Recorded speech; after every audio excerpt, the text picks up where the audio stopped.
que a gente abrir a nossa Bíblia no livro dos Salmos, número 23. O livro dos Salmos, número 23.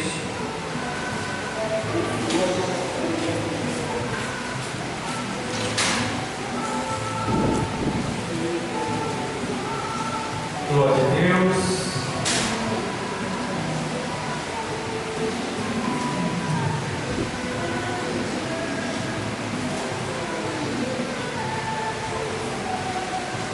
Diz assim o texto sagrado: o Senhor é o meu pastor, nada me faltará.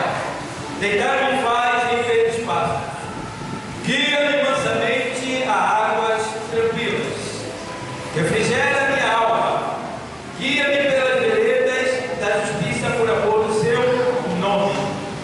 Ainda que eu andasse pelo vale da sombra da morte, não temeria mal algum, porque tu estás comigo. A tua vara e o teu cajado me consolam. Preparas uma mesa perante mim, na presença dos meus inimigos. Unges a minha cabeça com óleo, o meu cálice transborda. Certamente que a bondade e a misericórdia me seguirão todos os dias da minha vida, e habitarei na casa do Senhor por longos dias. Obrigado, Senhor.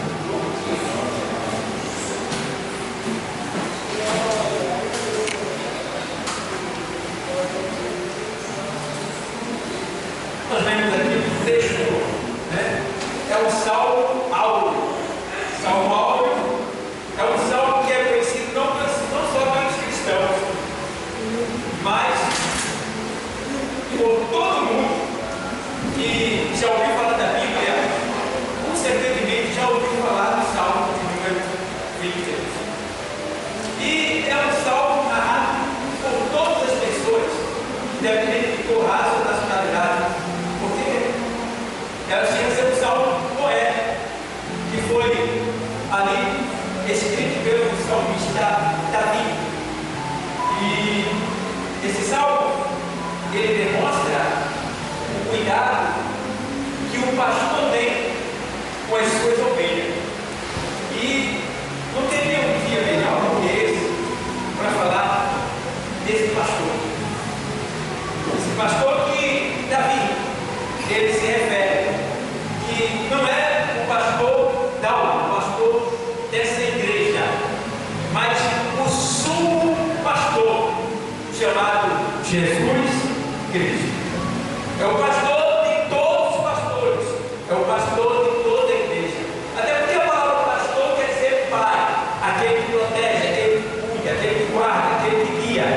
Então, a gente vê aqui o salmista, ele expressando agora o seu louvor, o seu cântico, criando esta poesia em glória a Deus. Eu acho lindo porque ele começa a dizer assim: o Senhor é o meu pastor, nada me faltará, né? E tem várias traduções desse texto. Alguns dizem que não me faltarei, não me faltará, mas a questão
O que é refrigerar a alma? É renovar as forças. Ei, refrigerar a alma é renovar as forças da alma. É a alma ser renovada no seu interior. Está entendendo? É aquilo que está escrito lá na carta aos Efésios, capítulo 6 e versículo 10. No demais, irmãos meus, revestidos, né? Vai lá, vamos lá, Efésios 6 e 10. Demais, irmãos meus, vamos lá. Aí ele faz assim: no demais, irmãos meus, fortalecei-vos no Senhor e na força do seu poder, revesti-vos de toda a armadura de Deus, para que possais estar firmes contra as lutas ciladas do diabo. E vai lembrar agora da coça. A coça, ela diz assim: olha, como servo que é coça, né? Anseia por água, pela fonte das águas. Assim, Senhor, anseia a minha alma por ti. Só você dizendo. E a coça, ou o servo, ele vai buscar água, ele sempre chega da água. A água lá na Avenida Norte ali, no Clotilde, por ali. Ele sempre chega da água a quilômetros. E ele vai em busca da água, porque ele não bebe água parada, ele não bebe água suja, e ele não bebe água em qualquer lugar. E quando ele vai, ele passa por vários tipos de poças de água: águas paradas, águas sujas, águas envelhecidas.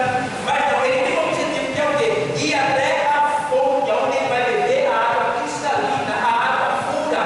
Então, onde é a fonte que nós devemos lutar para chegar? Aqui. A fonte é aqui. É porque ele não pode parar de estar aqui. Tem um único lugar onde ele vai sair fortalecido, saciado. É a casa do Senhor. É a fonte da água da vida, que é a igreja de Deus. Ele constituiu para cuidar das suas ovelhas. Tem mais aqui ainda assim: olha, refrigera a minha alma. Ó, refrigera de novo as forças da minha alma, né? E aí ele vai dizer: agora vamos lá.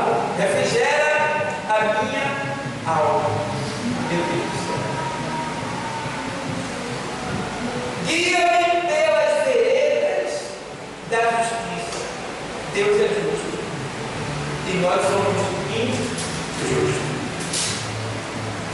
Israel, Ezequiel 20:14. Israel se rebelou contra Deus. Se rebelou. Israel estava profanando, de certa forma, o nome do Senhor perante as nações. E Deus, para não deixar o seu nome ser profanado, ele agiu, livrando, de certa forma, Israel. E aí o Senhor diz aí em Ezequiel 20:14, que ele diz que tudo que ele fez não foi por causa daquele povo, foi por amor ao seu nome. Irmão, Deus, ele respeita o nome dele. Deus, ele honra o nome dele. E Deus não quer que o seu nome seja profanado, escandalecido, né? Que o seu nome seja, de certa forma, pisado, banalizado. Não, Deus, ele é fiel. Quando ele está falando, chamando Jeremias, ele chama Jeremias de Jeremias. O que é que ele está dizendo? Depois de ter começado com Jeremias, e ali ele fala com Jeremias, e Jeremias diz: olha, eu vejo uma vara de amendoeira. A amendoeira era uma primeira planta a florescer na primavera. Quer dizer que Deus, ele sempre vai fazer com que você seja primeiro. Você sempre vai ser primeiro. Aí agora ele diz assim: ó, aí ele faz: viste bem, Jeremias, porque eu venho para fazer cumprir a minha palavra. Então Deus, ele é fiel com a sua palavra.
É uma vaga parecida com cabo de guarda-chuva, você já viu?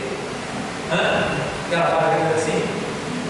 Aí, o que acontece? A ovelha, toda ovelha, ela tem uma coleira e um cinto no pescoço. E as ovelhas ficam tudo junto no rebanho. Só que às vezes acontece de uma ovelha sair do caminho, se desviar e ir pelo caminho que ela acha que tem que ir. Isso acontece muito. Isso é sinônimo daqueles crentes que está na igreja, está no rebanho, mas de repente ele se desvia, começa a fazer aquilo que ele acha que é certo, aquilo que ele gosta, aquilo que ele quer. Ele não está olhando para o pastor, ele está olhando para a vontade da vida dele. E aí, algumas ovelhas se desviavam. E quando o pastor trazia as ovelhas para o aprisco, para casa, ele ficava na porta assim, ó. E aí ele pegava, cada ovelha que passava, ele pegava uma pedrinha e contava. Aí contava 1, 2, 3, 4, ia passando. Aí de 100, está faltando uma, ele guardava todas as 99, chamava o guarda, deixava tomando conta e ia atrás daquela que se perdeu, procurando. Às vezes ela caía no buraco. Ele ia procurando, ele ia bem, como ela ficava agoniada, querendo voltar, querendo sair, mas estava presa, porque é assim, quando a ovelha está longe, intimidade do pastor, ela quebra a cara, não adianta. Não adianta, irmão. Se não honrar o pastor, vai quebrar a cara, porque o diabo está aí pronto para tragar, para destruir, para acabar, para destruir, para envergonhar, para pisar, para amassar. Não adianta. O pastor é uma autoridade constituída por Deus para cuidar do rebanho do Senhor, que não é dele, é do Senhor. E o pastor tem que cuidar, bem cuidado, e é dele se ele não cuidar. Por quê? Porque tem uma coisa, igreja. Eu sou pastor dessa igreja aqui, eu estou aqui hoje, eu posso estar amanhã. Porque eu estou mandando essa igreja não é minha. Está entendendo? Eu estou passando por aqui. Eu sempre digo isso em todo canto. Eu não tenho igreja, eu não sou dono de igreja. Eu sirvo a Deus na igreja. Porque tem gente que toma a igreja para si.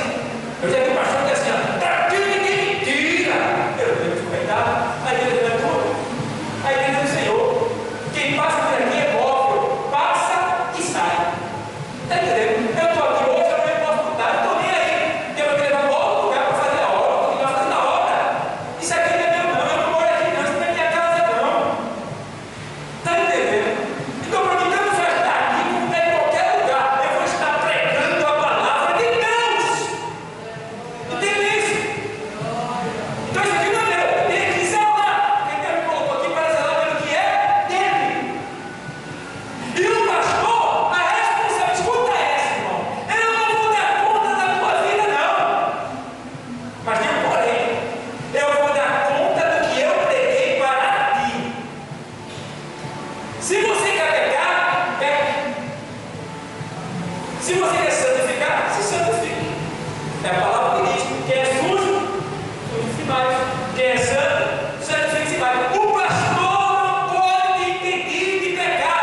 Você é livre para fazer o que quiser da sua vida, da sua casa, aonde você estiver. Você é livre. Mas o pastor, ele tem uma responsabilidade nesse público aqui de pregar santidade. Toma em quem tu és, só dois santidade, quem está no pecado quer ficar no pecado. Mas aqui é o lugar de pregar a santidade. Porque esta casa é do Senhor, esse rebanho é do Senhor, o pastor é do Senhor e toda a terra é do Senhor. E ele quer santidade. Glória a Deus, aleluia. Glória a Deus. Santidade. E se o pastor que cuida das ovelhas vê que elas estão se desviando, ele vai embora. Ele vai embora. Por quê? Se perdeu na igreja, se perdeu uma ovelha, por negligência do pastor, o pastor vai dar conta. Vai dar conta. E Deus me livre. Eu não me importo. Pode me crucificar, pode me caluniar, pode me defamar, pode falar mal de mim, pode pintar e cortar com o meu nome, porque eu não estou pregando o meu nome, eu estou pregando o nome de Jesus. Aleluia. Estou nem aí. Fala o que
acabou.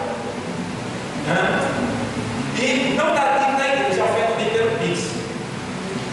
E ninguém pode se levantar para orar, fica todo mundo sentado até o final, porque ele não quer que você tem que vir, sentar aí e ficar bem levantado, não ser constrangido, não se aperrear com nada, ficar bem.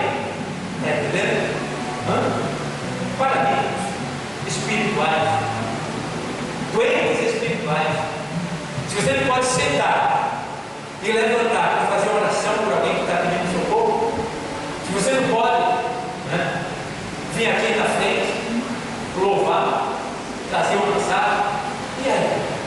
Então, Deus, nesses últimos dias, Ele está permitindo muita coisa acontecer. Esse pastor, ele está vendo tudo que está acontecendo. Eu estava olhando, eu conheci uma pessoa que nem auxiliar da igreja era. Quando eu descobri, eu estava sabendo, fiquei sabendo que a pessoa já é pastor. Meu Deus do céu, não foi nem auxiliar, não foi diácono, não foi evangelista, não foi presbítero, não foi missionário, já é pastor. Se não aprendeu, como é que vai ensinar? Não é assim não. Mas naquele dia ele vai ser chamado. Só vai ser chamado aqueles que Deus chamou para tomar conta do seu negócio. E aí, a gente precisa ter cuidado. Aí ele vai dizer assim: ainda que eu andasse pelo vale da sombra da morte, não temeria mal algum, porque tu estás comigo. Entendem? Quando a ovelha está no buraco, o pastor vai atrás, ouve as vozes dos caras, vai lá, olha no buraco, ele pega aquele cabo de guarda-chuva, parece que é um guarda-chuva, bota na coleira dela, levanta ela atrás, pega ela, bota no ombro e sai feliz, porque encontrou a ovelha perdida. O que acontece? Às vezes aquela ovelha vai de novo para o caminho errado, dando trabalho para fora. Aí o que é que ele fazia? Ele pegava a ovelha, a coxa dela aqui e quebrava a coxa dela. Aí ela não ia mais sair com a junta, ia ficar em casa. Disciplina. Porque estava andando pelo caminho errado, arriscado morrer. Aí, para não perder, o pastor quebra a perna e deixa em casa. Em casa ela vai ser cuidada, vai ser alimentada, vai tomar água, vai ter todos os cuidados necessários até ela entender que ela não deve se desviar do caminho. Entende? Quebrava a perna dela. Pegava o cajado e trazia. Às vezes, o pastor vinha quando a ovelha já estava saindo. Aí ele pegava o quê? A vara. Ele usou o cajado para chamar. E trouxe. Às vezes a ovelha começava a sair do caminho que não era para sair. Aí ele pega a vara e fala o quê? O grupo está aqui. Aí a outra vai sair de bandido, dando perdido. Aí o pastor vai lá com a vara e. Aí ela volta para o lugar. Ele está com a vara. E a outra função do cajado é três: salvar, aprumar e defender. Como é que Davi matou urso, matou leão, se defendeu? Com cajado. Então, quando vinha o mal, aquele cajado que é para aprumar e para salvar também serve para se defender. Ele é ponteador, aí ele se defende e mata o inimigo. Entendeu? Então o pastor ele tem esse cuidado. Aqui, nesse momento, como Davi está dizendo assim: ainda que eu andasse pelo vale da sombra da morte, não temeria mal algum. Vale da sombra da morte era um lugar que tinha cheio de plantas, de árvores, que passavam por ali a tendência a ser saltado de novo. Passou por ali, era difícil passar e sair mesmo. Era terrível aquele lugar. Mas Davi está dizendo: olha, ainda que eu passasse por esse vale da sombra da morte, eu não temeria, porque tu estás comigo. A maior alegria que nós podemos ter é saber que o Senhor está conosco. E a gente só sabe que o Senhor está conosco também. Quem se conhece, né, irmão? Ninguém conhece o melhor que tu mesmo, só Deus. Então tu sabe como é que tu está. Tu sabe como é que está o teu coração. Tu sabe se tu está disciplinado. Tu sabe se tu está na palavra. Então quando tu vai fazer algo, corre, que te coloca dentro do risco, se tu estiver sabendo que tu está na posição que tu faz, tu tem que entender que ele sabe que tu morrer no ferro.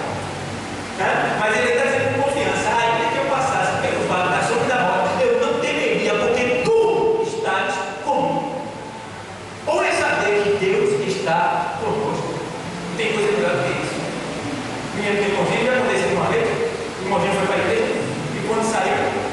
Tem que passar na ponte, no riacho. E essa é mais datada aí. E quem veio de lá diz: ó, aí empolgou, porque fulano e ciclano está lá saltando. Então lá.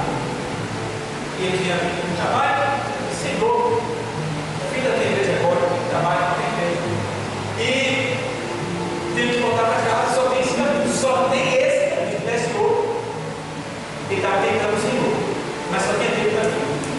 Ele disse: eu venho comigo, porque eu sei que tu estás comigo. Eu acredito em ti. Me ajuda nessa hora, eu vou passar. E ele passou. Quando ele chega na cabeceira da ponte, não diz a história, quando ele chega na cabeceira da ponte, os dois imaginantes que estavam lá, eles começaram a dizer: boa noite. Boa noite. E ele fez: boa noite. E ele: boa noite. Boa noite. Boa noite. Boa noite. Boa noite. Boa noite. Boa noite. Boa noite. E o irmão passou. Então o irmão sozinho, não tem boa noite é esse? Porque os anjos do Senhor acampam ao redor daqueles que temem o Senhor e livra do mal. Isso é verdade. Lá no Rio de Janeiro, o missionário chegou, se hospedou no hotel. Chegou para se hospedar no hotel. Aí não tinha vaga. Vaga só tinha do outro lado da linha vermelha. A linha vermelha e a linha amarela é a mais perigosa, que é onde as facções criminosas elas fazem um tiroteio de um lado para o outro. Às vezes, passando por lá, você tem que parar o carro e jogar no chão, porque é tiroteio. O de barco funciona assim. Aí quando tu está no carro, tem que sair e se deitar no chão. Então, o que aconteceu? Chegou o missionário, né? Vai passar a linha vermelha, não conhecia nada do Rio. De madrugada, passar a linha vermelha, não tem como, é estreito, pode ser morto. Daqui a pouco chega um homem, vestido com fardamento do exército, cheio de estrela, jovem, bonito, e pergunta para ele, missionário: amigo, o senhor vai passar pela linha vermelha? Ele disse: vou. O senhor poderia me levar consigo? Ele disse: claro, vamos, entra aí. E ele entrou, ele não conversava muito, mas eles foram. E quando ele chega do outro lado, no hotel, e ele desce, tira a bagagem do livro, dele homem, ele entra com a bagagem para dentro do hotel. Aí o receptor diz assim: o senhor veio da onde essa hora? Ele disse: eu vim de lá, aí ficou, né? O senhor veio pela linha vermelha essa hora, está tendo assalto, está tendo falsas blitz lá, está tendo muita morte lá. O senhor veio pela linha vermelha essa hora? O senhor veio sozinho pela linha vermelha? Ele disse: não, eu não vim sozinho. Veio eu e veio eu e veio eu e veio eu e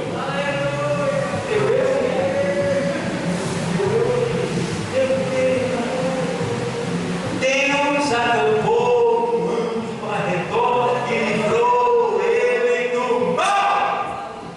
Deus cuida de nós. Esse pastor é o sumo pastor. Ele se preocupa com você.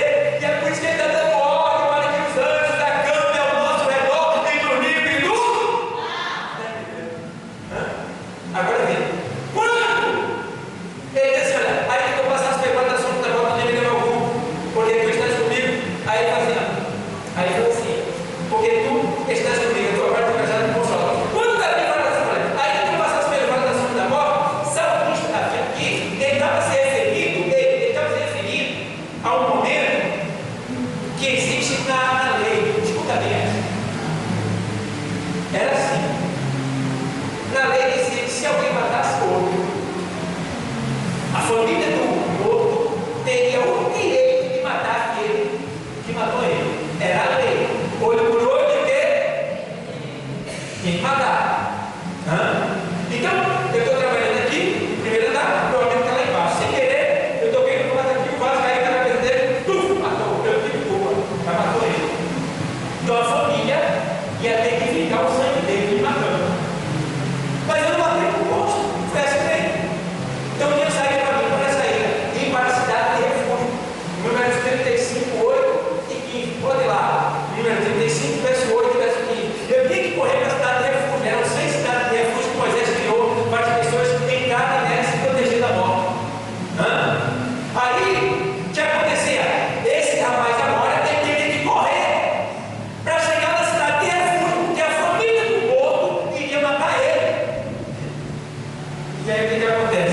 Ele começa a correr.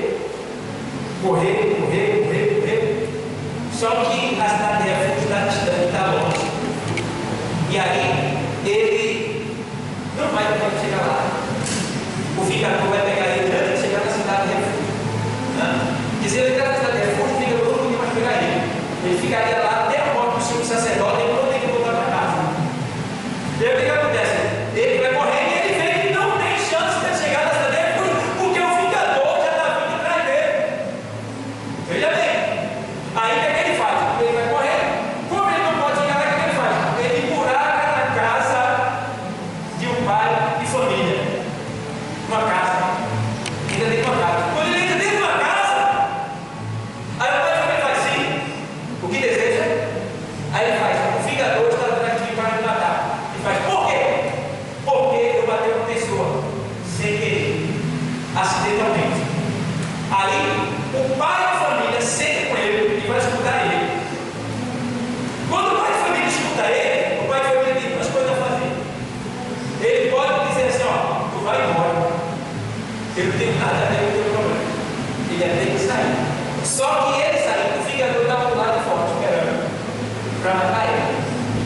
Mas quando ele começou com o pai de família vai dizer assim para ele, vai pegar um cálice, vai encher de vinho e vai dar para ele.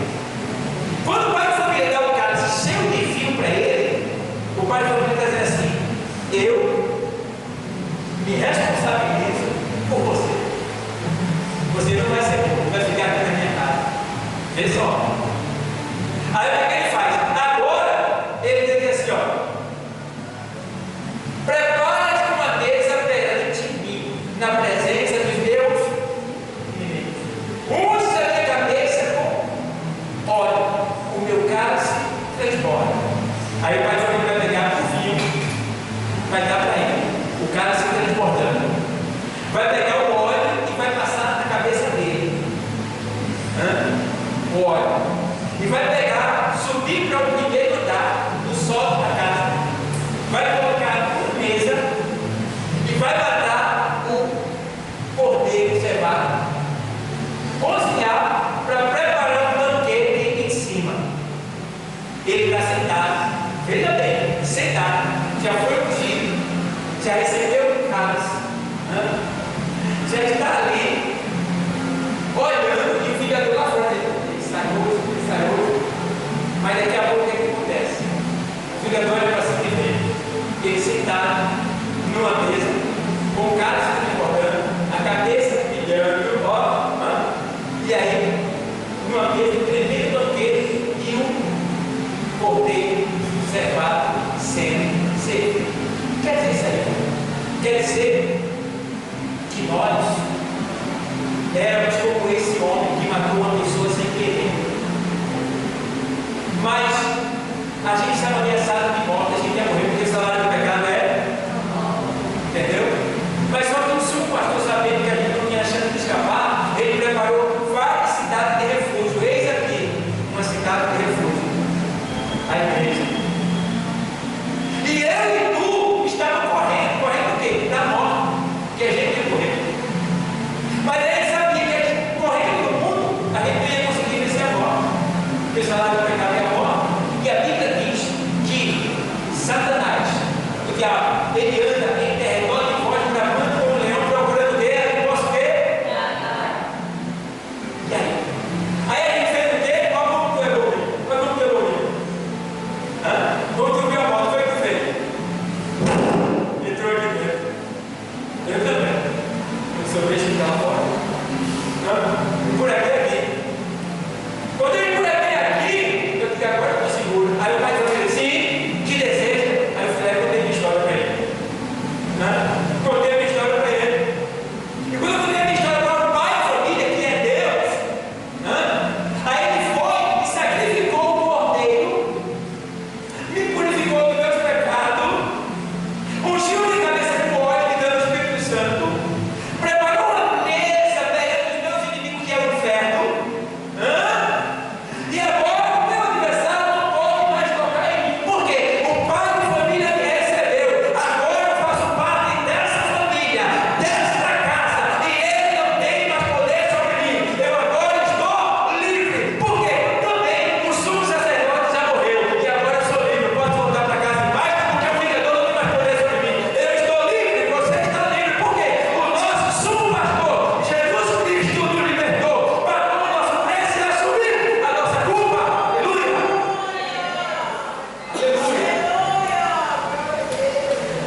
E aí, irmão? Certamente, agora depois de tudo, certamente que a bondade e a misericórdia, o que mais? Me seguirão todos os dias da minha abundância de bênção do Senhor, bondade e misericórdia para ele. Estás pronto? Estás na obediência? Estás na presença de Deus? Te prepara para a bondade e misericórdia de Deus. Te prepara, nesta noite aqui, vai ter a abundância de misericórdia e de bondade de Deus para a nossa vida nesse lugar. Vai ter. É Ele que está dizendo a sua palavra. E agora ele é assim. Agora é um presente, irmão. Porque Ele fez tudo isso com a gente. Nos deu a abundância de misericórdia e de bênção. E de bondade. O que é que a gente tem que fazer agora? Ao final do texto aqui, quem pode ler? No final do texto, quem pode ler?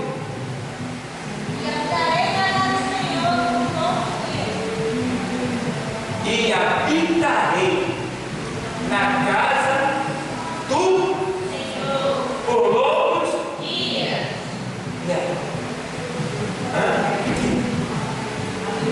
Salmo 1. Salmo 1.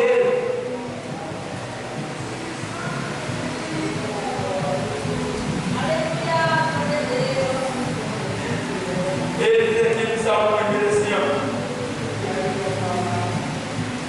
Aqui, no verso de número 6.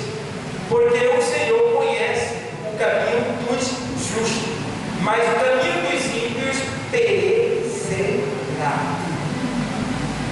Aí no versículo 5: porque os ímpios não subsistirão no juízo, nem os pecadores da congregação dos justos. Quer dizer que injustiça não prevalece aqui, não permanece aqui, porque o Senhor, Ele é justo. Então, irmãos, entende bem, o nosso pastor, o sumo pastor, Jesus Cristo, Ele já preparou tudo, a mesa já está pronta. Esse pastor, ele disse: ei, ó, eu estou indo para a casa do meu pai, eu vou voltar para buscar vocês para estarem comigo aonde eu estiver. Então, meus amigos, esse sumo pastor, o nosso pastor Jesus Cristo, ele está vindo, ele está chegando.